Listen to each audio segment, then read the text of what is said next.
Assalamualaikum warahmatullahi wabarakatuh. Balik lagi di channel saya di Maulid Apiasa. Di video sebelumnya teman-teman kita sudah membuat tutorial penggunaan aplikasi kode blok ya teman-teman. Nah kali ini kita akan membuat tutorial lagi namun dengan kasus yang berbeda. Kasus sebelumnya kita mendaftarkan pasien rawat jalan teman-teman, tapi kali ini kita akan menggunakan kasus pendaftaran pasien rawat inap. Disarankan juga teman-teman untuk menonton tutorial penginstalan aplikasi kode blok teman-teman, karena kita membuat programnya itu menggunakan aplikasi ini. Saya sudah buat di video sebelumnya juga. Dan juga teman-teman untuk kalau penasaran ingin mentutorialkan kasus sebelumnya, bisa tonton juga di video sebelumnya juga ya teman-teman. Langsung kita masuk ke aplikasi. Sama seperti video sebelumnya, namun kita membuat dengan kasus yang berbeda. Kita klik bagian ini ya teman-teman, create a new project, kemudian console application, bahasanya bahasa C++ teman-teman. Oke, kita silang saja. Kemudian kita memasukkan judul projectnya sesuai dengan kasus yang sudah ingin kita buat ya. Pendaftaran, kita menggunakan judul pendaftaran pasien rawat inap ya. Pasien rawat inap. Nah, sebenarnya kerangka dalam membuat bahasa pemrogramannya itu kita yang pertama harus kita buat itu flowchart sebenarnya teman-teman. Nah dari kerangka flowchart tersebut barulah kita merancang dengan ke dalam atau dalam bentuk bahasa pemrograman. Kali ini kita langsung saja teman-teman, kita klik, kita menggunakan bahasa C++ ya teman-teman. Muncul seperti ini teman-teman, kemudian kita klik source saja ya, kemudian PPT, barulah kita memasukkan bahasa pemrogramannya yang sudah kita buat. Berhubung saya sudah buat ya teman-teman bahasa pemrogramannya, nanti saya jelaskan saja struktur-struktur dalam bahasa pemrograman berdasarkan kasus yang saya sudah buat ya. Ini merupakan bahasa pemrogramannya sudah saya rancang sebelumnya. Saya merancangnya dengan menggunakan, yang pertama saya menggunakan algoritma dulu, menggunakan flowchart ya teman-teman. Namun saya langsung saja kita runningkan saja bahasa pemrograman ini ya. Kita klik build running ya, di sini kita klik. Semoga berhasil. Nah seperti ini outputnya, berarti berhasil ya teman-teman. Kita perbesar saja ya biar lebih jelas gitu. Nah ingat ada 4 outputnya di sini ya. Ada yang pertama ada menambahkan pasien atau daftar pasien, kemudian menampilkan daftar pasiennya, kemudian mencari status pasiennya, dan yang keempat kita kalau ingin keluar kita klik saja yang bagian 4 ini ya dari programnya itu. Kita langsung saja ya teman-teman, kita tes. Masukkan ID. Format ID artinya kita, kalau nanti saya juga akan jelaskan, ID ini harus menggunakan angka ya teman-teman. Kalau di bahasa pemrogramannya nanti itu menggunakan INT. Kalau kita ingin menggunakan huruf atau bebas huruf ataupun angka itu biasanya menggunakan string ya. Kita masukkan saja ID-nya misalkan 201 gitu. Kemudian nama pasien, nama pasti menggunakan huruf ya teman-teman, jelas ini ya. Ya, umurnya kita buat agak dewasa ya, agak tua maksudnya teman-teman, 45 misalkan ya. Kemudian masukkan penyakitnya, stroke ya. Kita masukkan lama dirawatnya, misalkan hari ya, lama ya. Kita masukkan tanggal masuknya kapan gitu. Biasanya rawat inap ini harus terintegrasi juga ke misalkan dia dari IGD atau poli rawat jalan. Kalau dalam SIM RS itu harus berkaitan atau terintegrasi, jadi sistem dalam kita pendaftarannya itu lebih enak ya teman-teman. Nah, berhubung kita mau menjelaskan berdasarkan sub-sub kasusnya, jadi kita membuatkan bahasa pemrograman sederhana saja ya, teman-teman. Misalkan kita masuknya tanggal 21 gitu ya.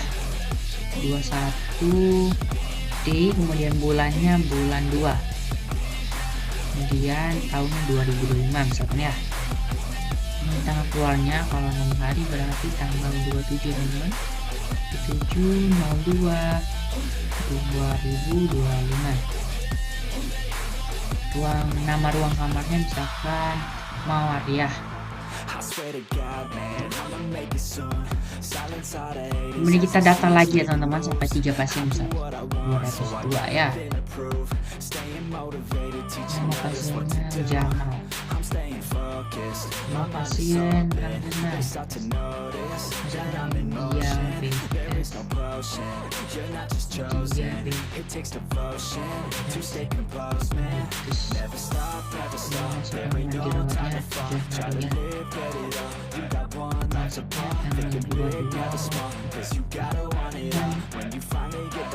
Teman turut-turutkan saja di yang pertamanya yang kedua.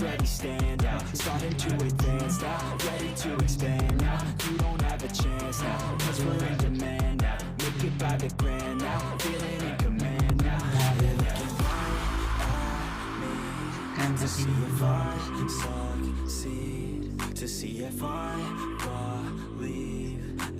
Misalkan kita contoh ya, kasusnya misalkan 203. Kita langsung masuk klik 203, namun tidak valid karena dalam mendaftar pasiennya itu harus lengkap ya teman-teman. Itu contoh kasus dari sistem ini. Misalkan kita mengisinya tidak sesuai prosedur dari struktur data-data yang diperlukan. Kita masukkan yang benar, misalkan 203. Misalkan namanya Salsabila gitu. Nomor pasiennya 447 misalkan. Untuk penyakit pasiennya misalkan pasiennya itu ginjal ya, penyakit gagal ginjal. Hari riwayatnya misalkan 700. I have a dream, that's all I need. I'll make it happen with someone can believe. Know what I want, so I'll take it on. I've made mistakes, but mistakes make you strong.